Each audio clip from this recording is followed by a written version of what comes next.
Bienvenidas y bienvenidos a la segunda presentación del panel Políticas Monetarias y Financieras, Estabilidad Macroeconómica y Desarrollo. Mi nombre es Germán Feldman, soy economista jefe del Banco Central de la República Argentina. Me acompaña en esta ocasión Daniela Bocio, subgerenta general de Regulación Financiera del Banco Central. Esta presentación estará a cargo de Stephanie Griffith-Jones. Stephanie es profesora emérita del Institute of Development Studies de la Universidad de Sussex, directora del programa de mercados financieros del Initiative for Policy Dialogue en la Universidad de Columbia, miembro no residente del Century for Global Development, Washington, D.C., investigadora senior asociada del Overseas Development Institute, miembro distinguido de la Climate World Foundation's San Francisco. La profesora Griffith-Jones es doctora en Economía de la Universidad de Cambridge, Reino Unido.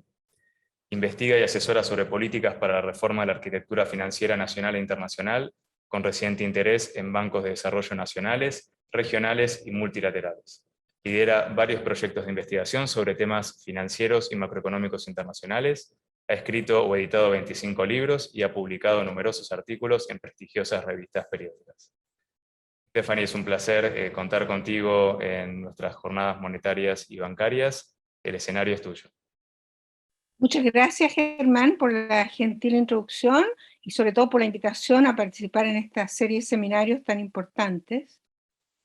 El tema de mi presentación va a ser el futuro de la Banca Nacional de Desarrollo y su rol en la recuperación verde, inclusiva y dinámica de las economías.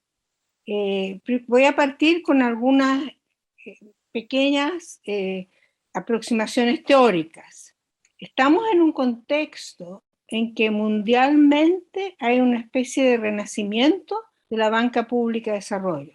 Y esto se debe a dos eventos importantes. El primero fue la llamada crisis financiera global, que en realidad podemos llamar como la crisis financiera del Atlántico Norte del 2008-2009, y después la crisis vinculada al COVID. En ambas instancias, la banca pública de desarrollo en general y en particular la nacional tuvo un rol muy significativo en la respuesta contracíclica a estas crisis. Entonces parece evidente, cada vez más evidente y aceptado incluso por economistas que en el pasado eran muy críticos de la acción pública en el sector financiero, que necesitamos un sistema financiero que sirva a su objetivo. Y el objetivo es financiar la transformación productiva que necesitamos para tener economías más dinámicas, más inclusivas y ecológicamente más sustentables. Y la perspectiva teórica con la cual uno puede partir nace de un libro de Stiglitz, en que tiene una reflexión que yo creo que es importante, que los mercados privados financieros tienen más fallas de mercado que las fallas de gobierno, y que eso da una clara justificación para la intervención pública. Es decir, no se niega que los gobiernos o los bancos centrales pueden tener fallas, pero lo que él argumenta es que en el sector financiero, las fallas que pueden tener el sector público son mucho menores que la del mercado, que las fallas del mercado. Por lo tanto, se justifica la intervención gubernamental tanto en el sentido de la regulación financiera como en el sentido de la banca pública de desarrollo.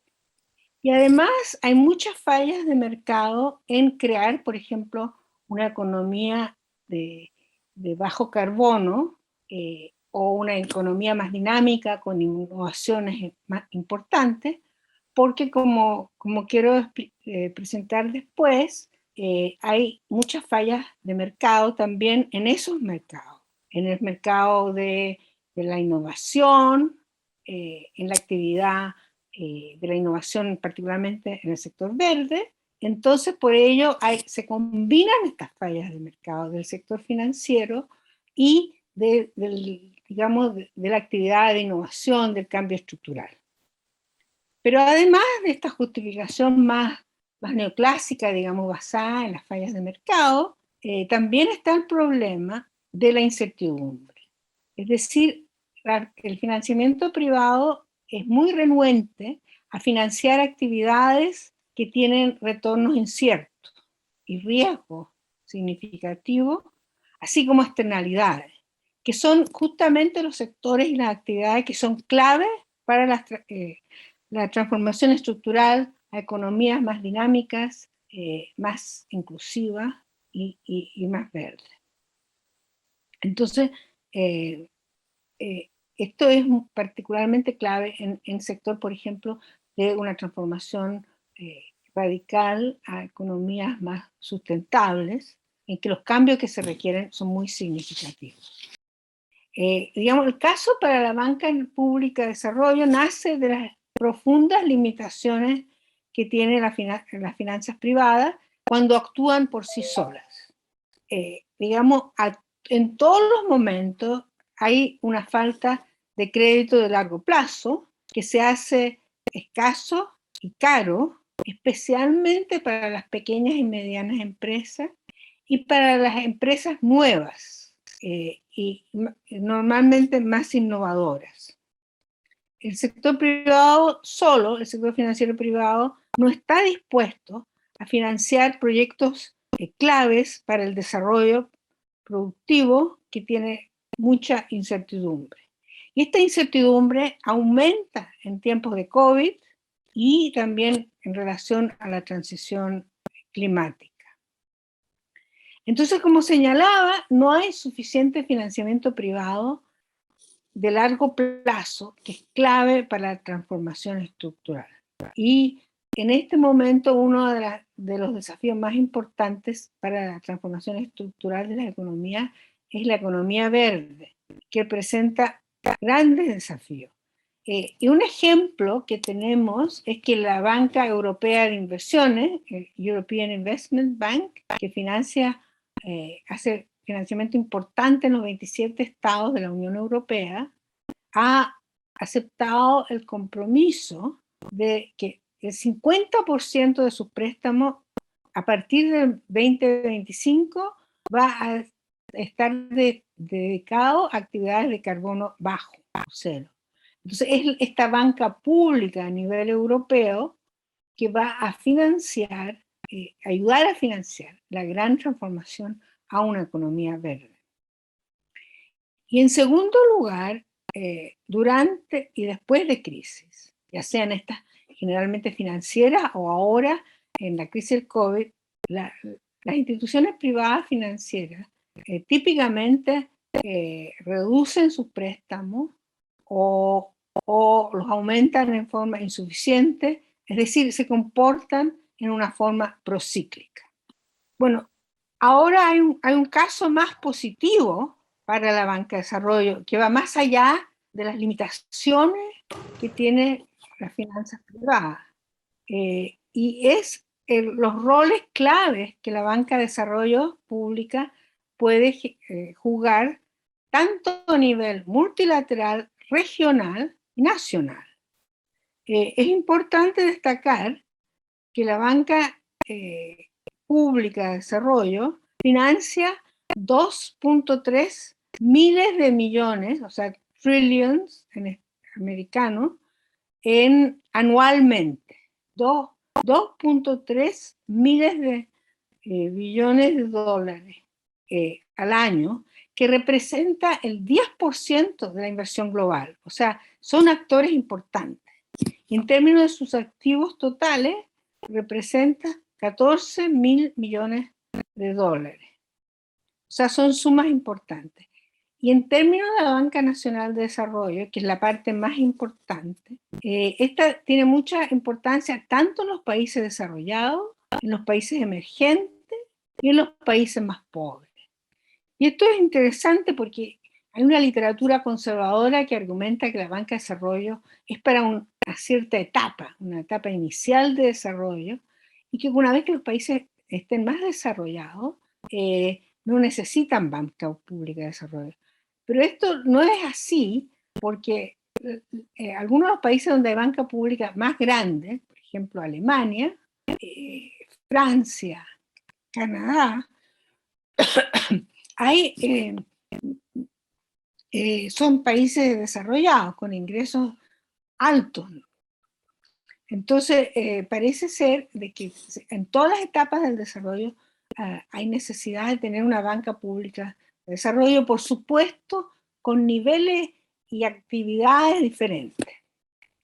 Ahora, hubo un ímpetu importante a la creación de la banca de desarrollo en la década pasada, cuando se creó el AIIB, que es el Banco de Inversiones de Infraestructura, que es liderado por los chinos y que es a nivel asiático, pero que tiene además socios en todas las regiones. Y el New Development Bank o el BRICS Bank, también una iniciativa básicamente china, pero apoyada por Brasil, la India, Rusia y Sudáfrica. Y también el mucho mayor rol que ha jugado el Banco Europeo de Inversiones a partir sobre todo de la crisis de la eurozona y de la nueva meta de una transformación ecológica que ahora tiene la Unión Europea. Y además es muy probable que en Estados Unidos se cree una banca pública verde. La ley está en este momento en el Congreso como parte del gran paquete que tiene el presidente Biden de 3,5 miles de millones de dólares. Entonces, hay internacionalmente una tendencia muy clara a aumentar el rol de la banca pública, incluyendo en los países desarrollados y en los países más dinámicos como son los asiáticos. Y ahora yo creo que esto refleja un poco un cambio de paradigma, en el sentido de que estamos evolucionando hacia una economía más mixta, no dominada solamente por la actividad privada. Y en esta economía más mixta, en este modelo de financiamiento de desarrollo más mixto, se está combinando lo público y lo privado. Y se ha superado un poco una etapa más ideológica de discutir cuál es el rol del sector privado y del sector público, a una discusión más pragmática, a ver cómo se puede combinar mejor en la forma más efectiva para el desarrollo los actores públicos y privados en el sistema financiero.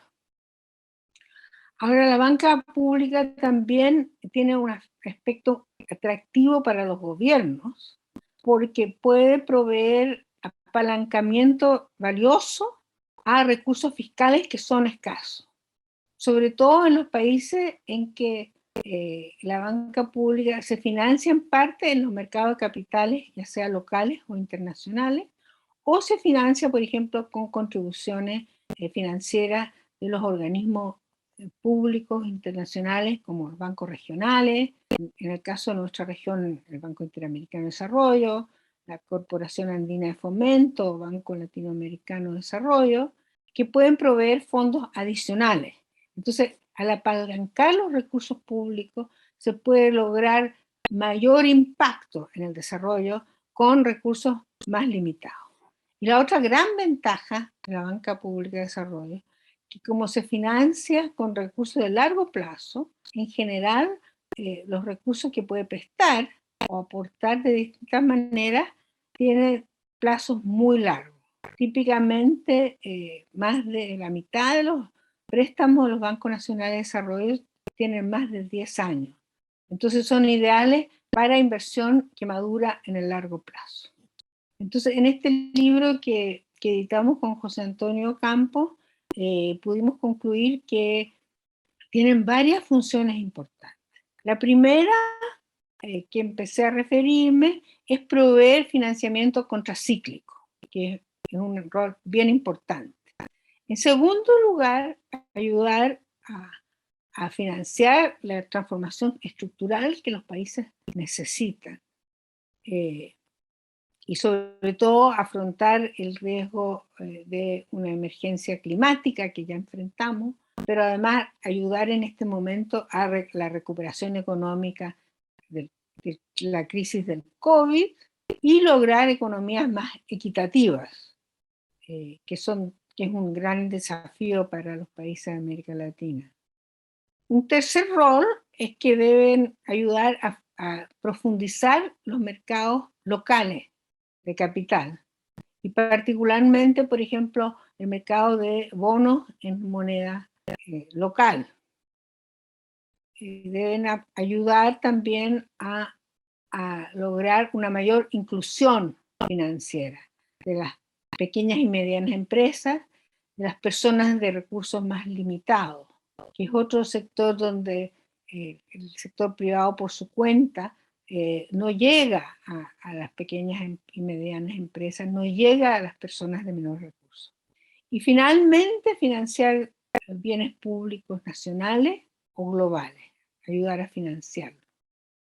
Y tenemos, por supuesto, el nuevo desafío para la banca pública de desarrollo en general, para las economías, que es lograr una recuperación post-COVID y asegurar que ésta esté alineada con los objetivos sustentables y de un desarrollo más equitativo. Entonces tenemos ese nuevo gran desafío y cómo hacerlo compatible con los otros objetivos. El rol contracíclico de la banca de desarrollo es tanto a nivel multilateral, regional y nacional. Y según datos de una encuesta que hizo el Banco Mundial, entre 2007 y 2009, los préstamos de la Banca Nacional de Desarrollo aumentaron en 36%, aumentaron en 36% en 2 años, y también ha sido clave en los tiempos de COVID. Tenemos pocos datos, pero ya estamos viendo claramente que, por ejemplo, la Banca Interamericana, el Banco Interamericano de Desarrollo dedicó 8.000 millones de dólares a préstamos vinculados a superar los problemas del COVID, tanto en el sector de salud como el sector de apoyar la recuperación tanto de las empresas y defender los empleos. También la banca subregional, como la CAF, el Banco Centroamericano de Desarrollo, el Banco Caribeño, han hecho un aporte importante que se estima en 12.000 millones de dólares. Entonces, el total de la contribución en América Latina, según datos de la CEPAL, ha sido más o menos 0,5% del PIB, que es una contribución importante para tratar de defender el nivel de actividad y defender sobre todo también el nivel de empleo y la supervivencia de empresas. Ahora, lo que es interesante es que según las estimaciones que tiene CEPAL, la Banca de Desarrollo Nacional ha hecho aún mayores contribuciones en tiempos de COVID, mucho más significativas que la banca regional. Y por ejemplo, se estima que ha contribuido 93.000 millones de dólares a las economías de la región latinoamericana y del Caribe, que es una contribución, parece, aún mayor que la que se hizo en los tiempos de la crisis financiera del 2007-2009. Y es interesante destacar que la mayoría de estos aportes han sido a través de créditos, pero también ha habido importantes apoyos a través de suspensiones de pagos, cuando las empresas no podían pagar porque su actividad económica estaba tan disminuida, y también a través de las garantías que ayudan a manejar situaciones de incertidumbre extrema.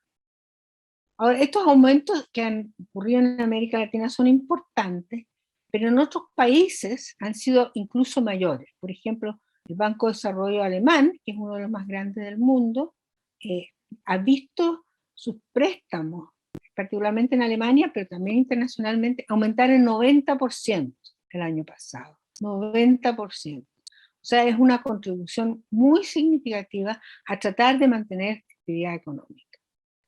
Como decía, tratar de mantener la inversión de largo plazo durante la crisis y tratar de mantener en lo posible empleo y evitar la bancarrota de las empresas. Yo creo que es interesante destacar que el rol contracíclico que puede jugar la banca pública de desarrollo complementa el rol contracíclico que puede jugar la política fiscal y la política monetaria. A veces incluso reemplaza a la política fiscal. Después de la crisis de la deuda de la eurozona, la respuesta fiscal fue muy débil en Europa, pero hubo una respuesta muy fuerte a través del Banco Europeo de Inversiones. Ahora se ha visto una situación más positiva, en la cual se ha complementado una respuesta fiscal bastante importante a nivel europeo con una respuesta también contracíclica importante a nivel de la banca de desarrollo. Es decir, si ambas actúan en forma sincronizada y contracíclica, el impacto en tratar de defender el nivel de actividad económica en los tiempos malos es aún mayor. Ahora, un elemento que es bien importante para tener la habilidad de tener una respuesta ágil, o sea, rápida y significativa a nivel contracíclico, es que los bancos de desarrollo sean suficientemente grandes, cuenten de bastante capital para poder responder rápidamente a las crisis.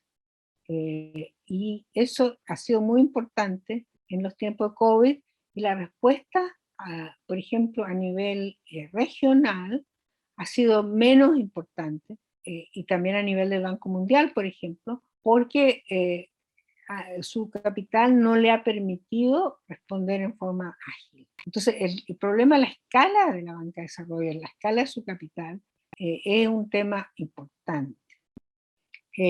La banca de desarrollo juega un rol muy clave en apoyar la innovación real en la transformación productiva de las economías. Y la transformación, como señalaba, a economías más verdes y más inclusivas.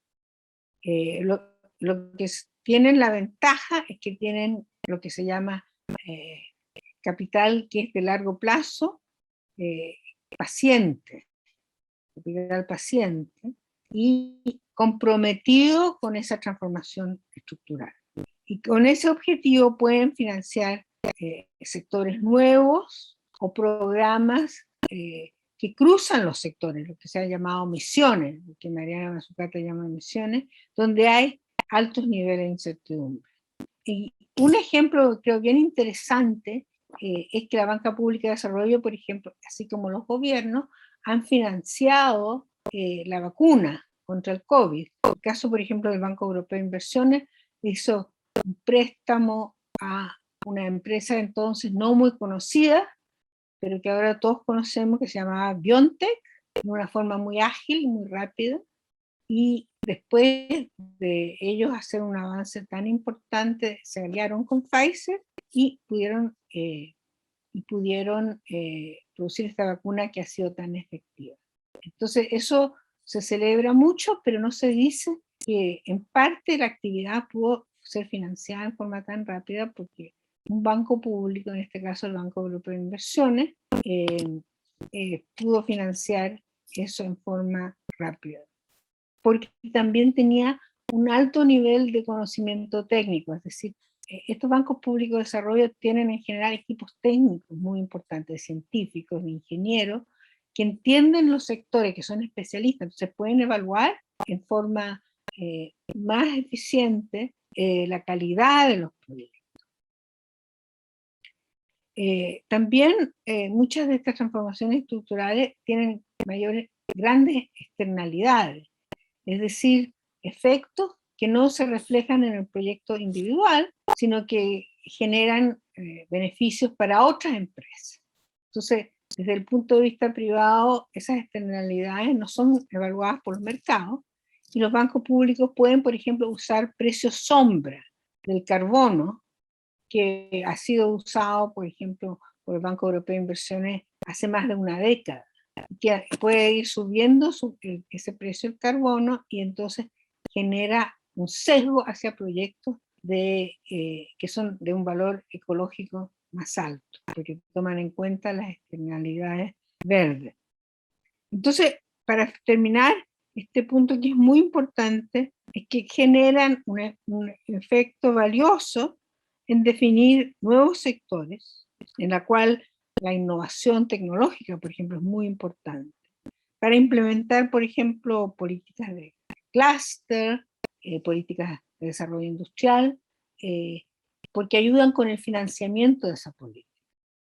Un rol importante que quiero destacar ahora es el financiamiento de los bienes públicos globales y nacionales.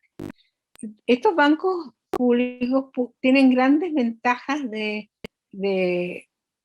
expertise acumulado, de eficiencias administrativas y poder de convocación.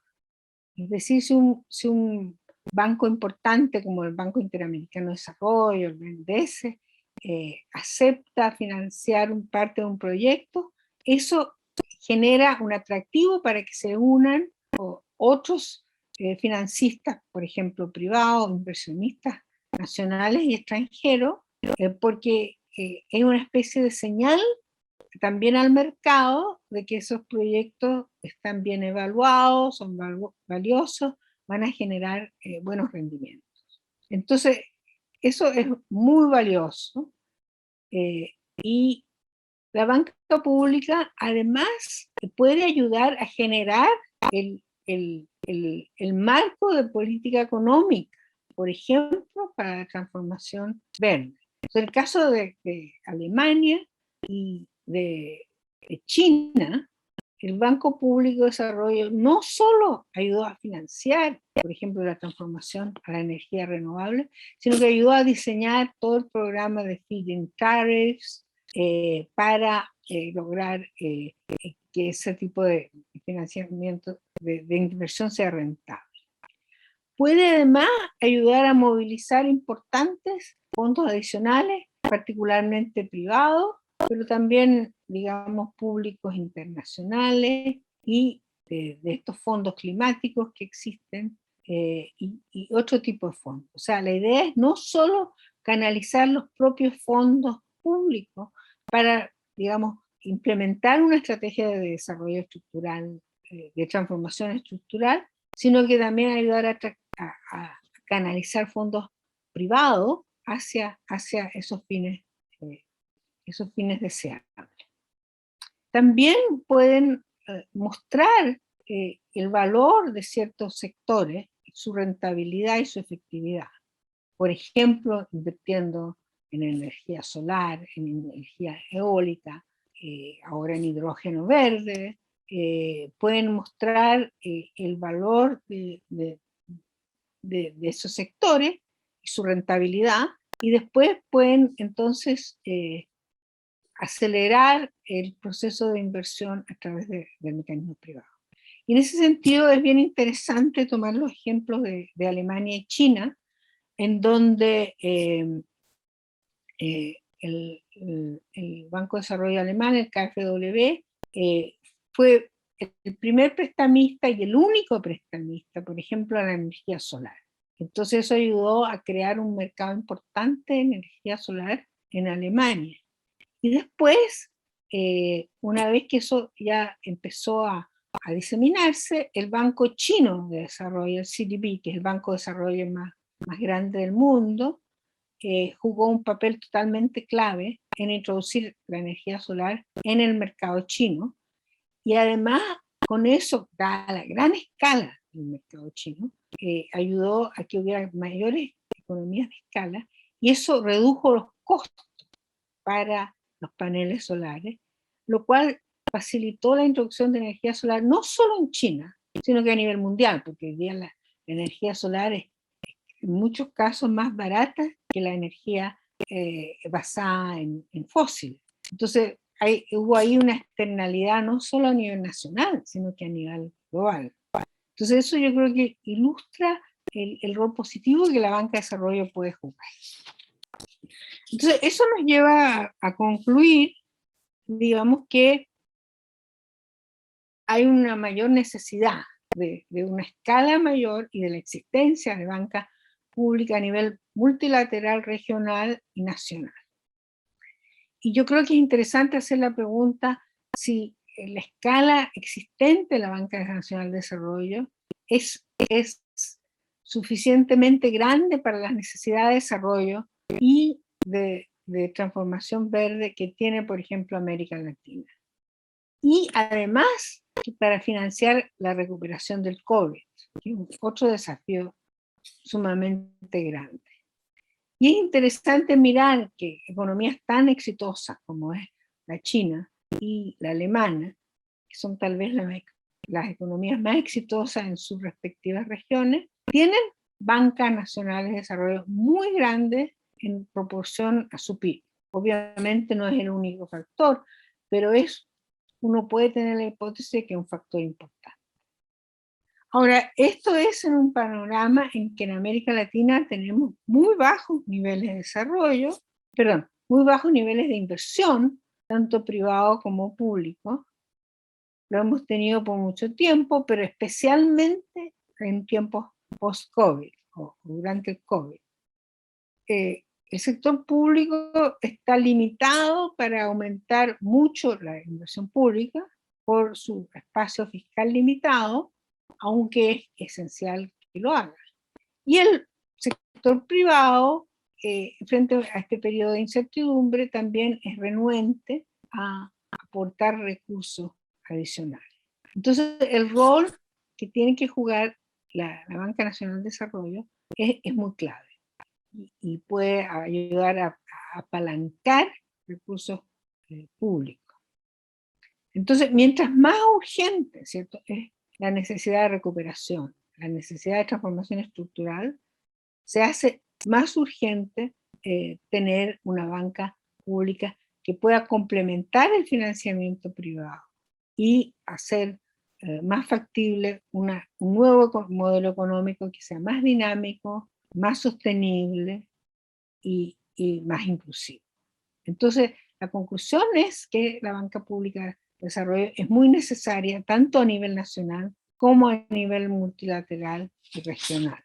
Y finalmente quería terminar, si me permiten, con las condiciones para que la banca pública pueda operar bien. Y esto se refiere, digamos, al contexto en el cual la banca de desarrollo opera. Es clave para que la banca de desarrollo pública opere bien, que haya un contexto de buenas políticas macroeconómicas y un mercado financiero que funcione bien. Y ojalá que tenga cierta profundidad en el mercado de capitales. También es sumamente clave que el país tenga una clara estrategia de desarrollo, que sea, por ejemplo, centrada en los fines de tener una transformación justa, a una economía más justa y más verde, más dinámica. Y en tercer lugar, que la banca pública tenga un mandato de política claro. Y ojalá ese mandato esté ajustado a las necesidades de desarrollo del país y cambie de acuerdo a esas necesidades, pero no cambie mucho dado la inclinación política del gobierno. Es interesante que en el caso alemán, en que cuando hay gobiernos de distintas tendencias, sea de centro derecha o centro izquierda, la política de apoyo a la banca pública no cambia en forma fundamental.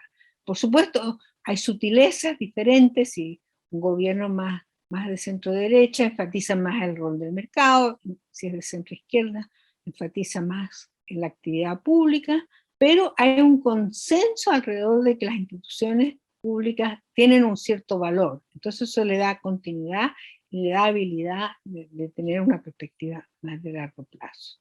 Que son las recomendaciones de políticas de la primera cumbre que hubo de la Banca Pública de Desarrollo, que fue organizada bajo el auspicio del presidente Macron a fin del año pasado y con el apoyo del secretario general de Naciones Unidas, Gutiérrez, y en que hubo un día de una conferencia de investigación sobre el tema que tuve el gusto de coorganizar, y algunas de las conclusiones las presento rápidamente y doy además la referencia de los papers. Algunas de las conclusiones fueron que es clave que haya seguridad de que la banca pública de desarrollo tenga una escala suficiente, que la incorporación de criterios, por ejemplo, ecológicos, sea parte de todas las decisiones financieras a través de todo el ciclo de los proyectos que financia la banca pública de desarrollo, que debe ser más ampliamente ligada no solo a la transformación verde, sino que también a una política de desarrollo industrial moderna, que debe fusionar sus recursos con el sector privado, y finalmente, pero importante, es que debe elegir instrumentos, que sean créditos, garantías, inversión de equity, que maximicen el impacto sobre el desarrollo. O sea, porque el criterio para evaluar la política, para evaluar a la banca de desarrollo, no es un criterio puramente financiero, cuál es el nivel de utilidades, por supuesto deben hacer utilidades y no pérdidas, pero cuál es el impacto sobre el desarrollo de los países. Entonces ese es, digamos, un criterio súper fundamental. Bueno, les agradezco mucho la oportunidad y espero que no haber hablado demasiado largo, y estoy encantada de haber tenido la oportunidad, como digo, de presentar en esta importante serie de seminarios. Muchas gracias por la presentación, muy completa, súper interesante.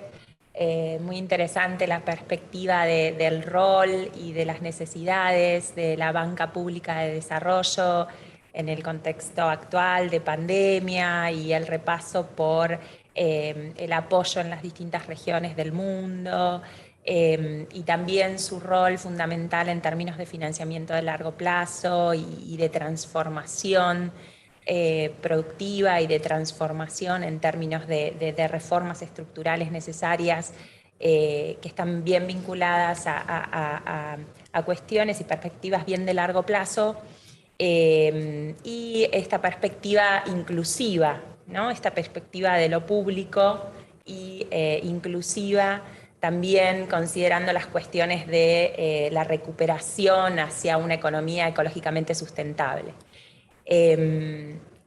Bueno, si querés voy a la primera pregunta. Mi primera pregunta tiene que ver con una cuestión vinculada a la transición en aquellas economías donde los esfuerzos fiscales todavía persisten y son necesarios para cubrir aquellas necesidades vinculadas a las afecciones del COVID, a acompañar a aquellos sectores que son los sectores más vulnerables de las economías, y a acompañar la recuperación de los sectores productivos y de las micro y pequeñas empresas, y eso sumado a situaciones donde los soberanos enfrentan cargas de deuda altas, niveles de endeudamiento elevados.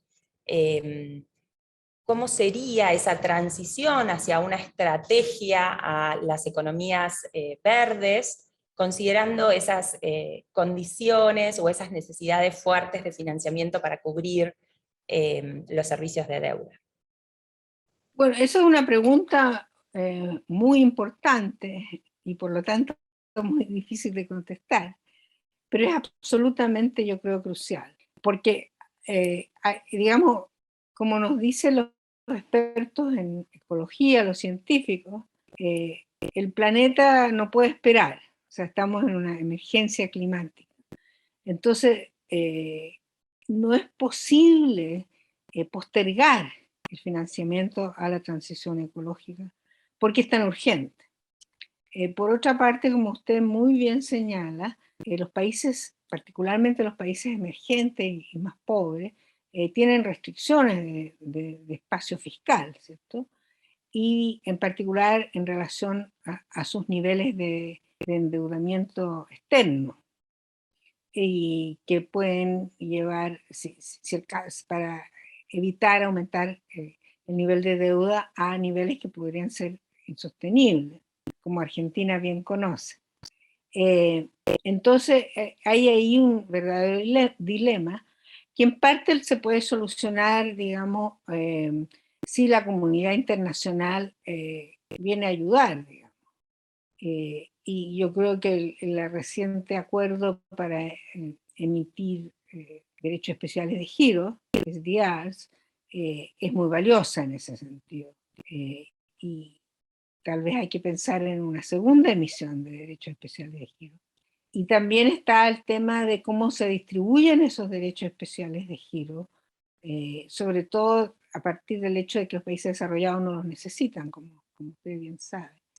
Y una de las posibilidades, digamos, que se ha conversado es que esa redistribución hacia los países emergentes y países más pobres pudiera ser en parte, por ejemplo, canalizada a través de banca multilateral o banca regional, y que podría, a través de los efectos estos de apalancamiento, porque pueden financiarse después en los mercados de capitales privados, tener un impacto más alto y ayudar a los países a financiar con recursos externos, pero con deuda mucho más a largo plazo, de tasas más bajas de intereses, para lograr un poco disminuir ese trade-off tan dramático que tienen los países de tener una necesidad urgente de inversión para la recuperación y para la transformación verde, y no aumentar excesivamente su deuda. Entonces yo creo que hay que buscar mecanismos a nivel tanto nacional como internacional para tratar de que se logren ambos objetivos, o sea, que los países no se endeuden demasiado, sobre todo no se endeuden demasiado a corto plazo y a costos altos, y se logre hacer esa inversión tan clave. Pero es un equilibrio difícil de mantener, y el COVID nos ha generado aún un desafío más grande. Y también se plantea a nivel de las empresas, porque las empresas se han tenido que endeudar mucho también.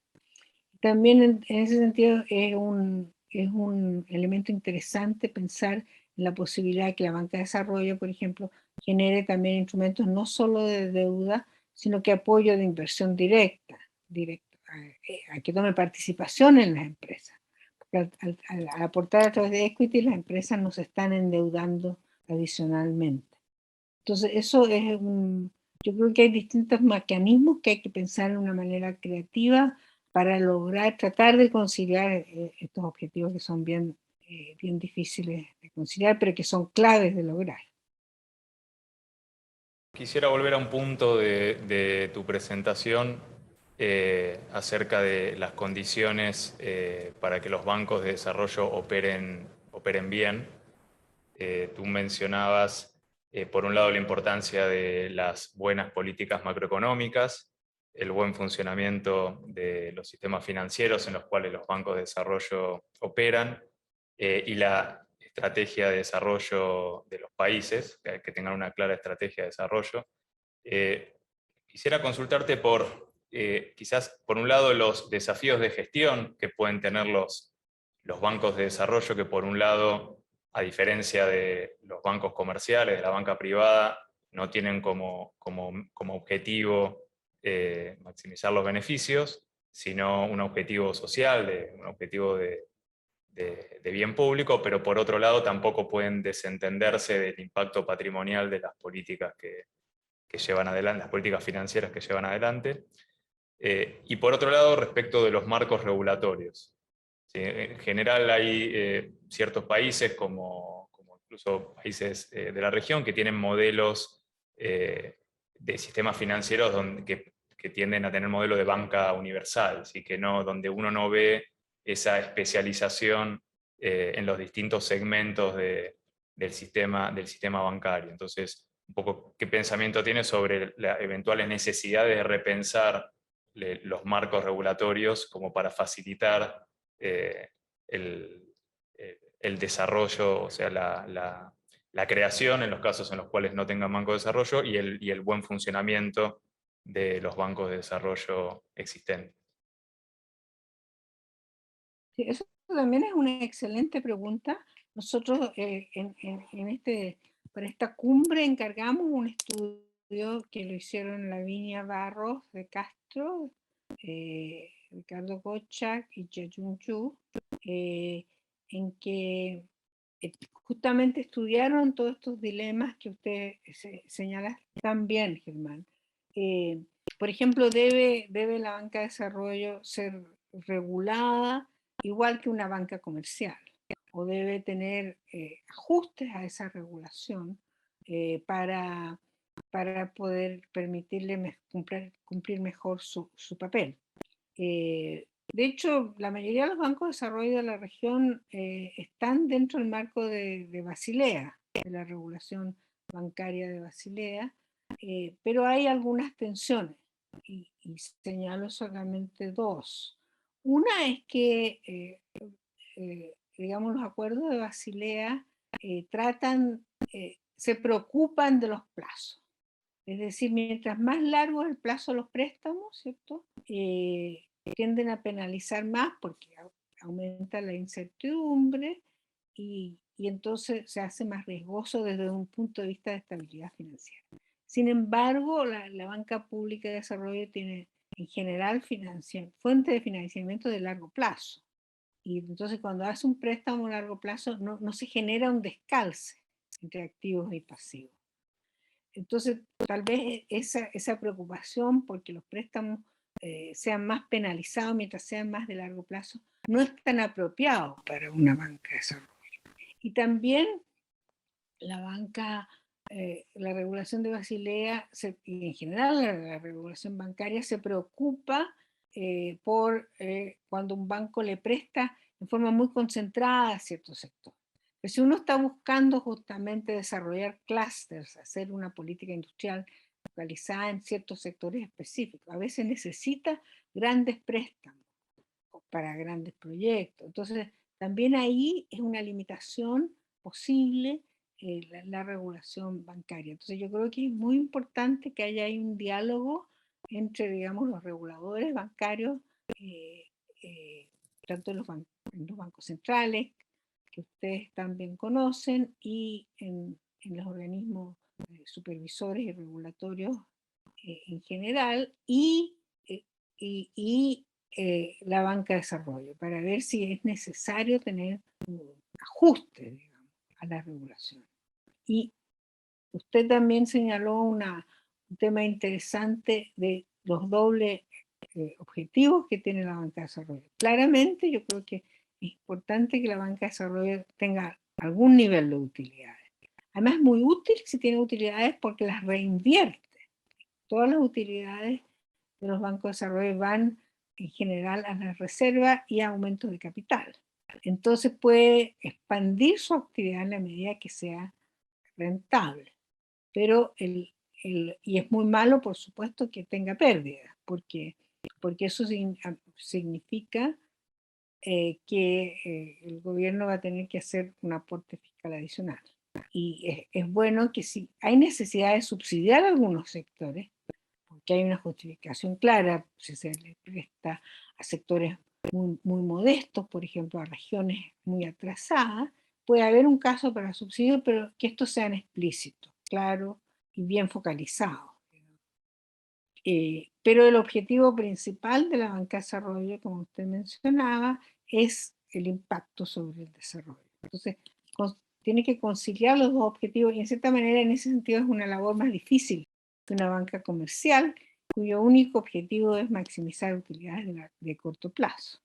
Pero esto tiene la gran ventaja de tener un impacto más grande sobre el desarrollo. A ver, una última pregunta. A ver, usted en la presentación hizo referencia a la importancia de la escala de los bancos de desarrollo vinculada al nivel de desarrollo de los países y a las necesidades de desarrollo de esos países, ¿no? Entonces, mi pregunta es, en aquellos países donde todavía esos bancos de desarrollo, fundamentalmente la banca nacional de desarrollo, no está completamente creada o desarrollada, ¿cómo sería una transición hacia el desarrollo de esa banca de desarrollo, pero en el mientras tanto, cómo debería transformarse o adecuarse el sistema financiero? ¿Y qué rol debería tener el Banco Central para poder llegar a esa transición o para poder cubrir de alguna manera ese rol que nos está faltando, que les estaría faltando a estos países que tienen esa deficiencia de banca de desarrollo en la actualidad? Sí, eso es una pregunta bien clave, digamos, a nivel teórico, pero también a nivel práctico de política económica. Yo creo que la mejor solución es, en los países que no tienen banca de desarrollo, es crear una banca de desarrollo en forma efectiva. Y se puede partir por mecanismos específicos. Yo me acuerdo que en Irlanda, por ejemplo, después de la crisis de la eurozona, en que los mercados privados financieros, los bancos privados no prestaban suficiente, se creó con bastante agilidad un mecanismo público de préstamo a las pymes, con financiamiento de la Banca Europea de Inversiones y del mismo Banco de Desarrollo Alemán, que daban créditos, líneas de crédito para que el costo fuera más bajo. Y se creó en forma bastante ágil y rápida un mecanismo que después se puede convertir en una banca de desarrollo. Es decir, no dejar que lo perfecto sea lo enemigo de lo bueno.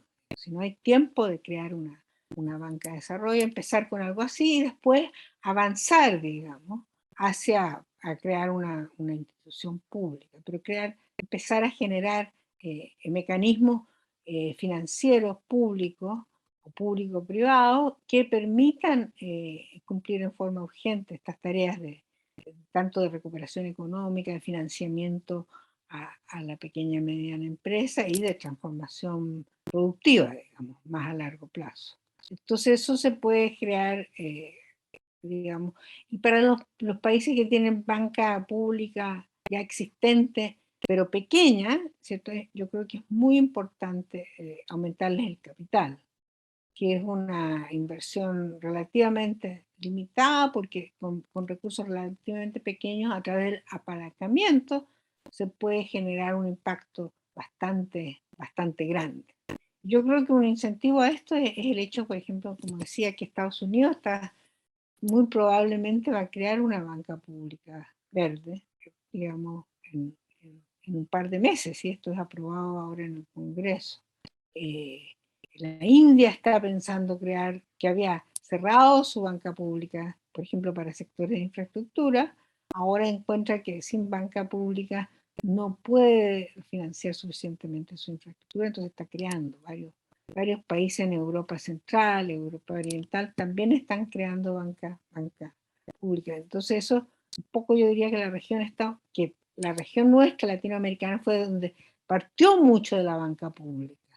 Digamos, en el periodo alrededor de la Segunda Guerra Mundial, ahora más bien está como un poco atrasada, digamos, porque son los asiáticos, los europeos, incluso los africanos, y además, como decía, los americanos, que siempre han sido más renuentes a crear banca pública, al que están muy activos.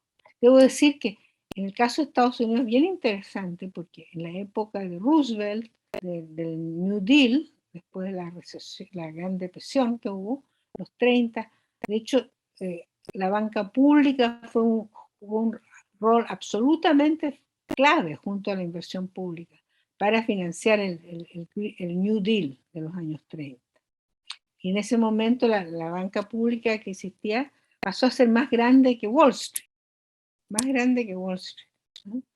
Y ahora por eso la gente que está apoyando la creación de esta banca pública, digamos, quiere volver a ese pasado que se había perdido. Entonces, yo creo que digamos, esto se puede hacer de una forma relativamente rápida, se puede reunir equipos y se puede adaptar incluso mecanismos existentes o crear mecanismos nuevos para moverse adelante de una forma bastante ágil. Yo creo que además está la ventaja de lo que se llaman los latecomers, o sea, hay toda esta experiencia internacional que se puede recoger, ¿cierto? Hay todo este expertise, como lo han hecho los alemanes, los chinos. Entonces se puede aprovechar eso para no repetir errores y aprender las lecciones positivas. Gracias, muchas gracias. Muy completas sus respuestas, muchas gracias. Stephanie, Un muchas gusto, gracias un gusto. nuevamente por tu excelente presentación y por participar en nuestras jornadas monetarias y bancarias 2021. Yo encantada, muchas gracias por la oportunidad. Que estén muy bien.